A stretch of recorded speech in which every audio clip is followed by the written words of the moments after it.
Awalan di kayong talon, na bisting na nagtibagbagin kayo. Awalan di maapit kayo, ang naitibag kayo tandaan. Bumulong ang mga taga-nayan tungkol sa nagsumba at ang ilan ay nagsimula mawala ng pag-asa. Ang mga taga-nayan ay nananangin para sa tutulong sa kanila upang matigil ang berseng sumira sa kanilang palayan. Kabulyan, kaasyaw na kami, tulungan na kami kung mga mampronekta, kung mambuho ka nagtipestay ng nataan ka dito pakailig. Anyay na nanigit kayo. Samantala, sa aking ng mga bundok, may isang makilang ahas na naninirahan. Matanda, matalino at nag-iisip. Ngunit, naobserbahan niya ang kilos ng mga pestera ng galaw ng lupa. Tahimik siyang lumapit sa mga baryo at tumuon ng isang magano. Ang ulay, ang dami ng mga lagyo. Nagulat ang mga taganayan na dumating ang isang malaking malubog. At ang mga taganayan sa takot ay umiwas at nagtago mula rito.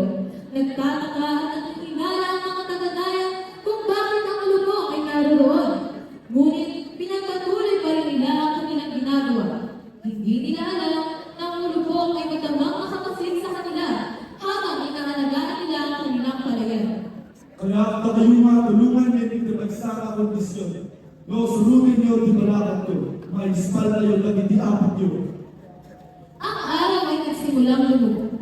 Sa ilalim ng bilang na liwanag ng buwan, nagpanggo ang balat ng ahas at lumitaw ang bagong anyo. Mas malakas, mas maliwanag at mas mabilis kaysa dati. Sa pagbabagong ito, handa na siyang kumilos. Tahimik siyang bumabang sa mga baryo. Sa kanyang talino, pinatubayan niya ang mga peste palayo sa mga kanalig. Hinakay sa mga katigo at likas sa hadlang. Itinuro niya sa mga magsasaka ang bagong paraan upang matinaghan ang kanilang mga kanalig. At ipinakita kung paano magtanim ng matalino upang malito ang mga peste at mapanatiling matibay ang lupa. Unti-unti, nagsimulang mamaling at kasaganaan sa mga tumilig. No, surutin niyo di malakat ko, may salakat kayo nagitiapit niyo. Ang mula kayo ang nagsiliban, pantayan tiapit, kung agbiyak kayo ang magtulos sa pinababasuhan.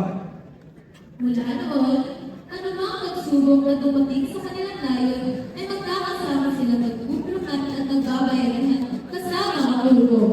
Nang dumating ang panahon na kanilang na iligtas na tayo, ipinagdiwang ng mga tao ang muling kasaganahan at pinangalan ng ahas na hindi lamang lumitaw bilang nilalang ng gubat kundi bilang tagapagligtas ng lupain.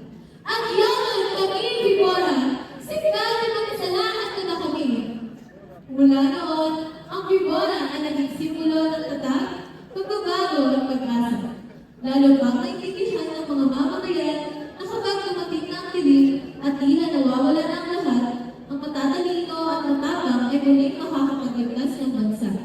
At sa gayon, nagpapatuloy ang alaman.